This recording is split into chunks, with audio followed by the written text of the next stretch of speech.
Karibu sana mtazamaji, tuangazie habari mbalimbali. Jina langu ni Official Rose na leo tunaangazia story ambako dada wa taifa Mange akutwa na mashtaka haya ya kujibu mara tu baada ya akaunti zake kufungiwa kwa hali hii. Mange hali tete. Karibu sana tuangazie taarifa ambako mwanaharakati maarufu kwenye mitandao ya kijamii anayedaiwa kuishi nchini Marekani ameibuka tena kwenye vichwa vya habari.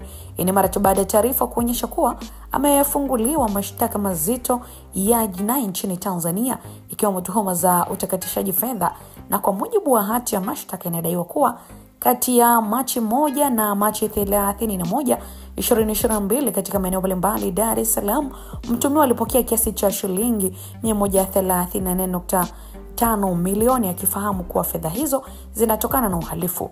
Inadaiwa pia kuwa alipokea fedha hizo kwa kutumia shughuli za uandishi wa habari bila kibali halali pamoja na kuzidai kwa vitisho. Sasa kesi hiyo yenye namba 000021172 ya mwaka 2025 ilifunguliwa Agosti 28 katika mahakama ya hakimu mkazi Kisutu Dar es Salaam na imepangwa kutajwa Disemba 4 hii leo mbele ya hakimu mkazi mkuu Hussein Makuba.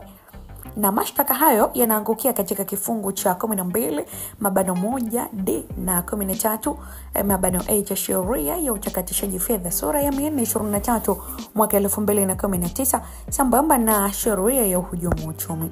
Asubuhi ya Disemba 2, 2025, video iliyosambaa mitandaoni ilimuonyesha mtuhumiwa akithibitisha kuwa amepokea taarifa kuhusu kufunguliwa kwa kesi hiyo, na katika video hiyo pia alidai kwa serikali ya Tanzania imelenga kumrejesha nchini ili kukabiliana na mashtaka hayo, jambo lililozua mjadala mkubwa mitandaoni.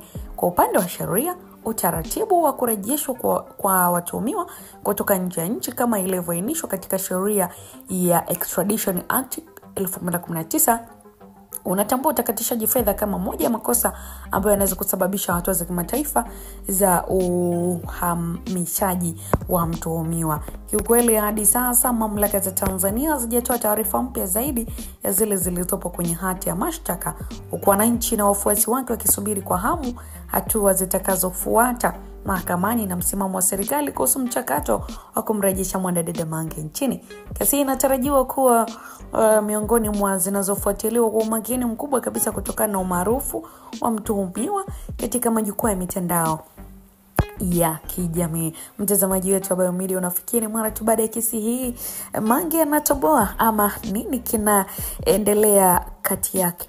Tuendelee kusubiri, update itakuwa inakuja kila wakati. Endelea kusubscribe, kushare, kulike pamoja na comment.